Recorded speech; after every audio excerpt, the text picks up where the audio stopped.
Egypt. We're starting in Egypt. Oh boy. So like the pyramids, Nile River, crocodiles, and gold. All that gold. That doesn't sound too bad. Well, Gervis, after I describe this place, you'll probably want to get out too. So in Egypt, there's two different types of people. There's the Egyptians, and then there's the Hebrews. You're either in a group with people who want to follow their gods and their society, follow society rules, or you can follow the God of Abraham, Isaac, and Jacob. Like this is the prequels? Well, kind of. Abraham was chosen by God to become his nation, and a few generations later, Jacob became a father to 12 sons, which eventually became the 12 tribes of Israel. And a famine hit the area, and so they all moved to Egypt because food was plentiful over there. Where Joseph comes in? So, yes, a guy named Joseph that became second in command of Egypt. And because of that, he was able to allocate some land for the Hebrews to live on called Goshen. And they lived there for years and years. They did farming, and God blessed them, and they grew and multiplied. And before you know it, they became very, very big. Never been good at multiplication. It's okay, Gervis. Just stick with me here. All right? So in Exodus, it said, and then came to power a Pharaoh who did not know the God of Joseph. That doesn't sound good. No, it won't. And Pharaoh looked at the sheer numbers of the Hebrews over there, and he became afraid. And the thought that ran through his head was like, if we ever go to war, if a nation ever attacks us, how do we know that these Hebrews are going to join us and defend us? And so, in order to create an outcome that he felt secure with, he was like, if we enslave them, then we don't have to worry about them, coming back at us. This is a great idea. Is that your translation? Yes, thank you. That was my translation. So just keep tracking with me, okay, Gervis? Just hold on. Pharaoh became afraid of the Hebrews. Do you know who else is afraid of you? Give me a second. Satan! Yes, you're right. So we're all born into a land, a life, that was not of our choosing. Now, this kind of sounds like a performance based relationship where you're not loved for who you are, but what you do. Exactly. So, as a slave, you're viewed as property, like a chair. So, you have no value, no rights, no will. Satan enslaves every people every day. And we see it with like addictions, we see it with phobias. And so he wants to be able to control your life and whatever. So you might be looking at your life and going, okay, do I feel powerless to control my life? If you do feel that powerlessness, you might be living in Egypt. Sounds awful. How do you get out? Well, you don't get out, and you can't. So you have to go through Pharaoh in order to be able to get out of Egypt. And as property, we're going to find out you can't even approach Pharaoh. What if you escaped? Well, there's a wilderness surrounding Egypt. So even if you could escape and get out, you're in this territory. In 3 days in this place, there's no food, there's no water, and there's no Walmart. So you're not going to last very long and will probably die. So you got to remember, you're property. You're like a chair. So he's just only going to go after you to get his property back. Well, who are these Egyptians? Who are the Egyptians? That's a good question. These are people who don't believe in our God. They'll believe in other gods or sometimes no God at all. They are usually very sophisticated people. They tend to go with the culture and with the systems. They don't buck anything. Um, they kind of look down upon us. Um, and they don't really understand us. And they seek to try to control us out of some misplaced fear. If you look at Christians around the world, what's really interesting is that in some parts of the world, Christians are only like 1 or 2% of the population, so they're very small minorities, but yet, and these people in those countries are very peaceful, they're very loving people, yet they're treated like they could utterly destroy the government, and so they're sought to be killed and wiped out. I've heard about these Christians on the Voice of the Martyr broadcast, and it's just not just. Yes, that is. And that's the reason why the Hebrews prayed to God. They were praying for him to get them out. And he heard their prayers. And in the right time, he got them out. So some of us might be looking at our childhood and going, man, I went through some pretty traumatic situations. I went through some crap stuff. And um, I don't understand why God didn't step in and do something then. And we have to kind of remember God works in his own timing. And so if he didn't move then, there's a reason why. And there's a time where he did bring the message to you and just go, hey, here's the story about Jesus. And so there's a timing on everything.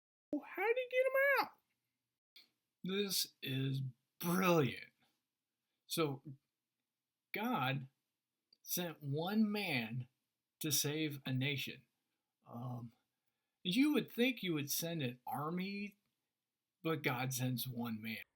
Side note, if you feel like you're insignificant and you can't make a positive impact in this world, then watch what happens next. So when Moses was born, for some strange reason, Pharaoh felt like he needed to kill all the firstborn in the land of Egypt. Well, that doesn't make any sense. So Pharaoh was afraid of something, and so was Satan.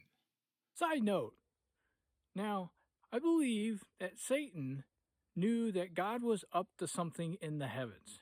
And so the only thing that he could do to stop what God was doing was to destroy all the 2-year-olds in the land. Moses' family hid Moses for as long as they could, and eventually they put him on a little raft and in a basket and floated him down the Nile River. Wait a minute, hold on. The Nile River. The same Nile River that got crocodiles in it. Okay, this is sound like he's jumping out of the frying pan and into the fire. So yes, they took a gamble, but God protected Moses, and he floated by Pharaoh's daughter, who was out by the river that morning, and saw Moses' basket, brought it to shore, realized it was a Hebrew baby, and then called for a Hebrew girl to be able to help take care of him. Just happened to be his older sister. Wow, this is interesting. So now Moses is going to grow up in Pharaoh's house. Oh, hold on. So the one that Pharaoh is trying to kill is actually living in his own house and growing up with him. This is off the charts crazy. That's right, Gervis. So now Moses is raised as an Egyptian. He learns their customs, goes through the educational system, he sees the political life, he's taught about their gods, and all at the same time, he's being raised around the Hebrew family and gets to know about the God of Abraham, Isaac, and Jacob. Well, then what?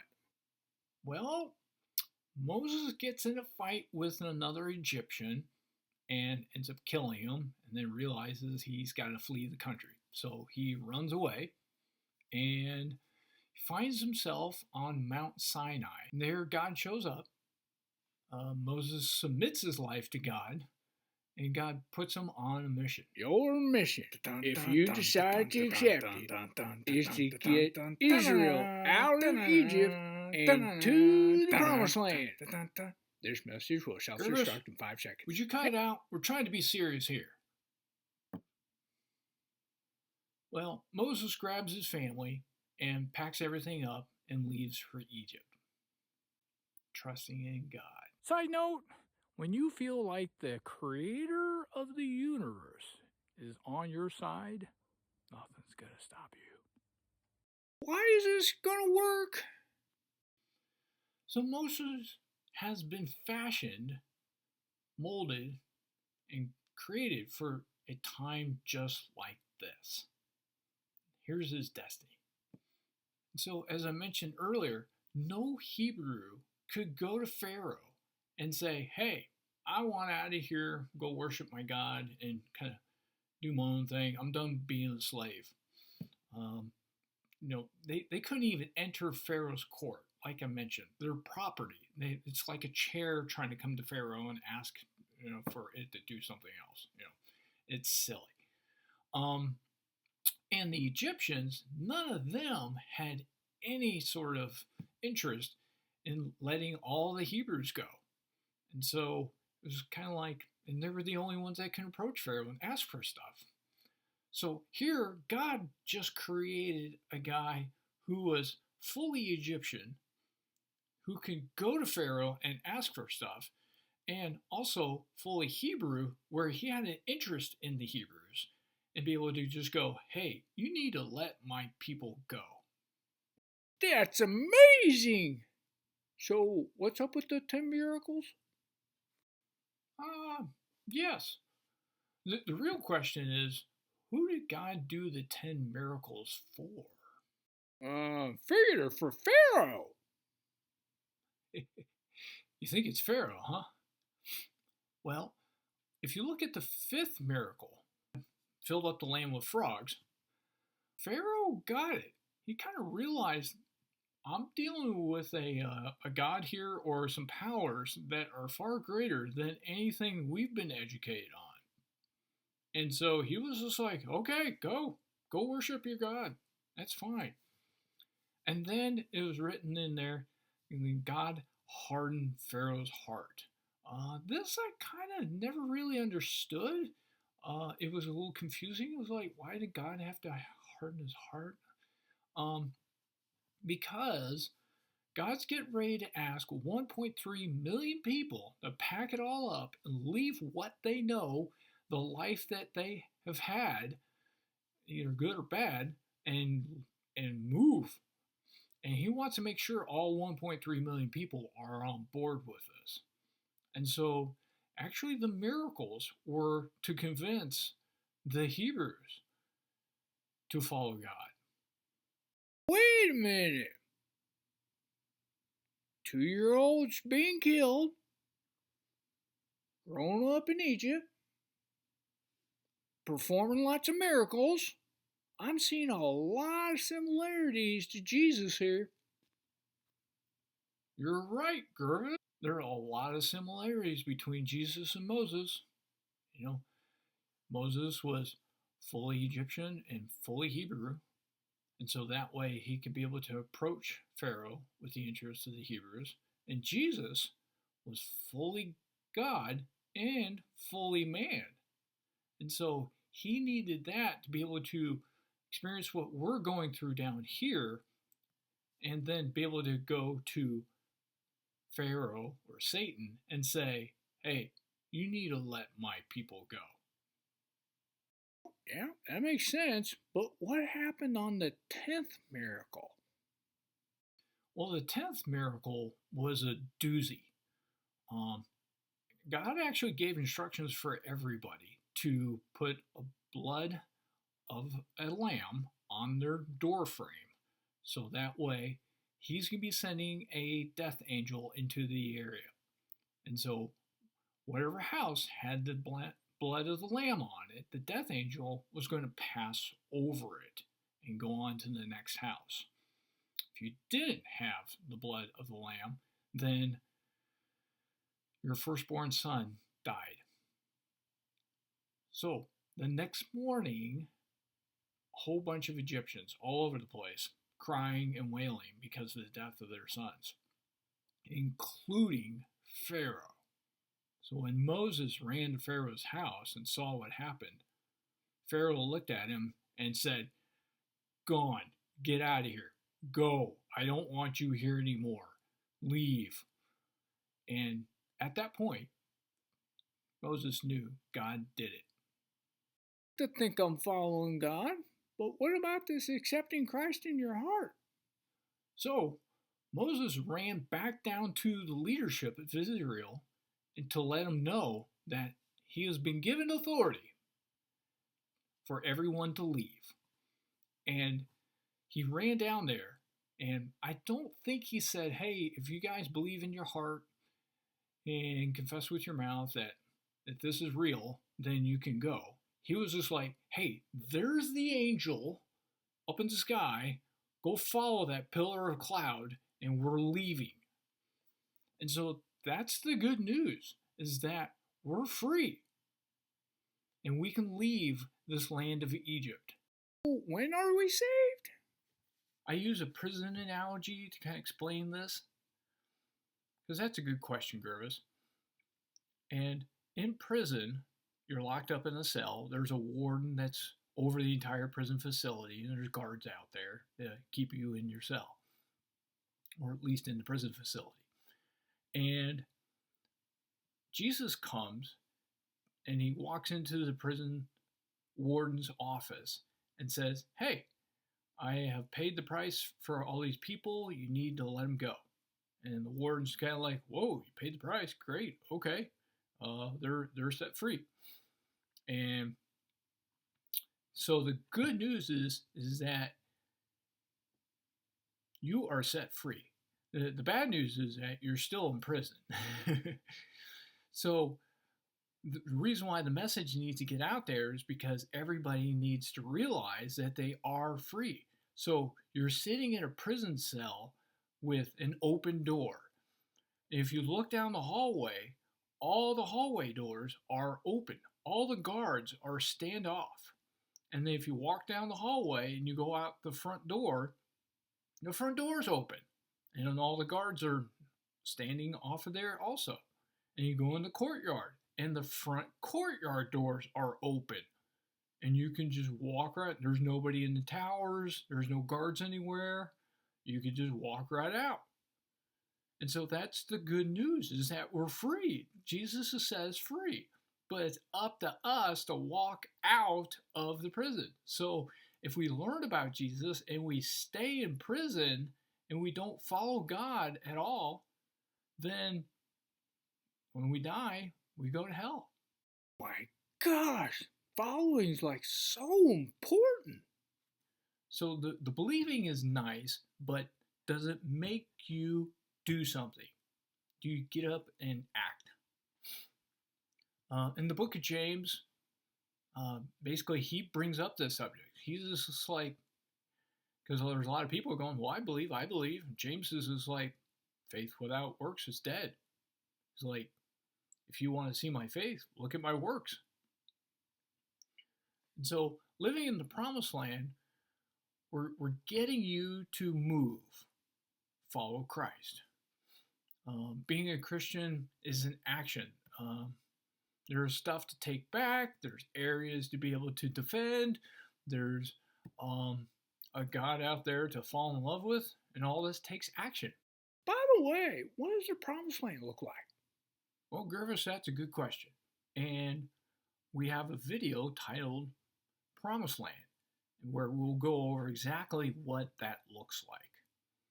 But it was interesting. In Exodus, Moses described the promised land as a land flowing with milk and honey. And those are things that were scarce in Egypt. And so God's got a good life for you. Ultimate uh, promised land is going to be in heaven where there is no pain, there is no suffering. So down here, God's giving us a promised land that we can build and establish. And what we're trying to do is take the kingdom of God from up there and build it down here. And so we can have righteousness, peace, and joy down here. One of those prosperity gospels. No, no, no. That's that's a good question there because Christianity is really interesting. There's a gentleman here in America that gave his life to Christ, and he like got his wife back, his relationship with his wife back. He got his relationship with his kids back. He got promotion at work. Everything just turned around for him, and things got better. There's another gentleman overseas in China who gave his life to Christ, and he ended up losing his job. He lost his career. He was locked up in jail. He lost his family. His kids rejected him, and that he lost everything. To be able to say, "Hey, with this message, everything's going to be peachy keen," it isn't true, and that's why we have to learn to be able to trust in Him and go through stuff, and we're going to explore understandings on things and why bad things happen to good people and stuff. So we're going to have future videos on all that. Christianity's starting to sound a lot more relational than a religion. No, that's a good one. That's true, because Christianity is the only non-religion religion out there. Christianity is all about a relationship with Jesus Christ and God our Father and the Holy Spirit. So we're a religion is all about rules and regulations and do's and don't do's and things like that. And so that's what I love about this is that we're having a relationship with the Creator of the universe, and we get to be a part of that. So the question is Christ a part of your life, or is he your life? Now, there's a verse that I'm struggling with. It's where Jesus was talking about that many people will call him Lord, Lord, and they'll like cast out demons in his name and perform miracles. But then Jesus comes back to him and says, "Be gone, I never knew you." Yeah, Gervis, that's one that I have a hard time understanding for years. And then finally, God gave me an analogy. And this one was of a nightclub. And so you're standing in line at a nightclub and you're waiting to get in. And then this fancy car pulls up and this guy gets out and he walks up to the bouncer and they do their special handshake thing and the bouncer lets him in. And you go, "Hey, why'd that guy get in? He's supposed to like get in line." And then the bouncer goes, "Oh, he knows Michael Jordan. And Michael Jordan's here tonight." And then you go, "Hey, wait a minute. I know Michael Jordan. I'm his biggest fan. I keep track of all of his stats. I know all of his plays. I've watched all of his games. I wear his clothes." I was like, I know Michael Jordan. I know Michael Jordan. Let me in." And then the bouncer kind of looks at you and just goes, "No, I'm not going to let you in." And he goes, "Why? I know Michael Jordan." And then the bouncer looks back at you and goes, "Yeah, but Michael Jordan doesn't know you."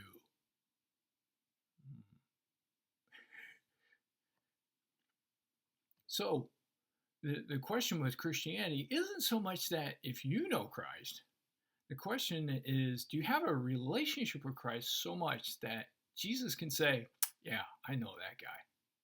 All right, all right. So now I've heard about Jesus and I believe in the message because I've been looking for love in all wrong places. And now I'm turning my life around and I'm following God. So, and He's going to lead me to my promised land. So, what's up with the Red Sea?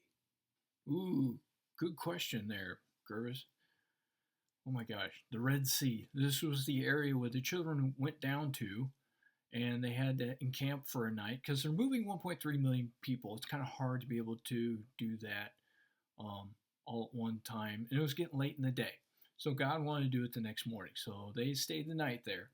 And then the next morning, God was just like, all right, enter the waters. And once Aaron and Moses did that, and staff hit the waters parted. It was amazing. And then the people crossed over on dry land, and then they made it to the other side. And then the Egyptian army came flying down, going, "Oh no, you don't! We're after you!" And they came into the Red Sea, and then God dropped all the waters on top of them and wiped them out. Basically saying, "There's no going back. We've taken care of your enemies. You don't have to worry about them anymore. You can rest and relax." The Red Sea, believe it or not, represents your baptism. This is where being baptized comes into play. You're going to make a commitment in your heart to God to follow God.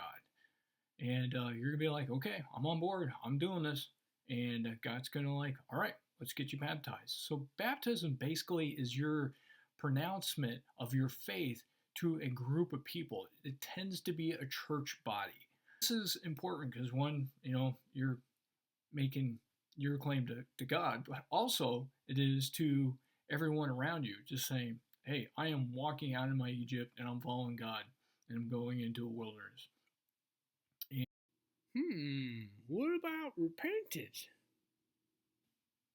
That's a good statement there, Gervis. Because a lot of people, when you do ask them, hey, I feel like I'm a good person, so God's probably going to let me into heaven. I've done more good than bad. And that's an understandable statement. But Christianity, the rules are different. It's not based on us, it's based on God. So God sets the standard on what's good and what's not good. So what he did is he put out there the 10 Commandments. Ooh. So here, we can go through the 10 Commandments, kind of see how you do. So we're just going to cover a couple of them. Let's see how you do. So the first one is, thou shalt not lie. So have you ever lied before? Well, then that makes you a liar. That's the first one. So the second one is, thou shalt not steal. Have you ever stolen anything before? Even something small?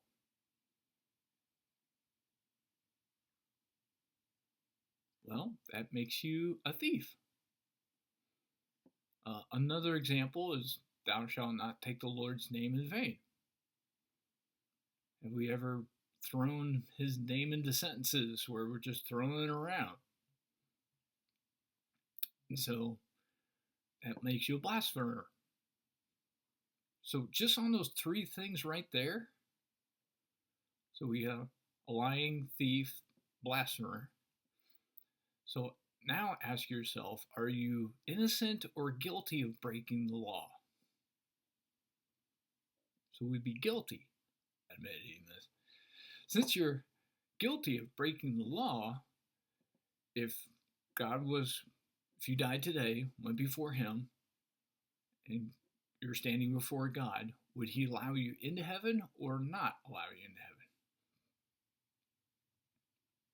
So, knowing that we're going to hell because we've all sinned, we've all fallen short of the glory of God, and we've all broken his law, how does that make you feel?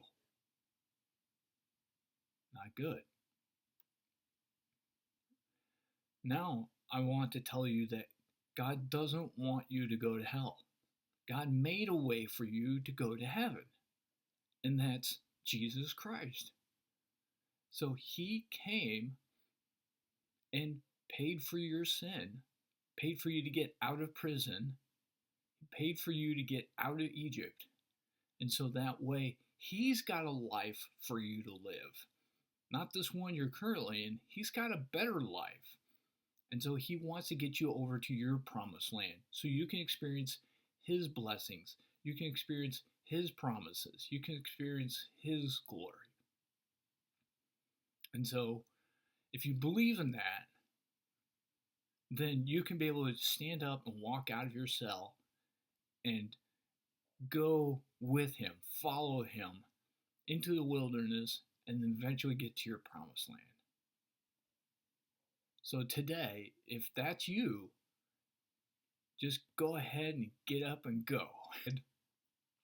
Put a comment down below, kind of letting me know that, hey, today I'm following Christ. And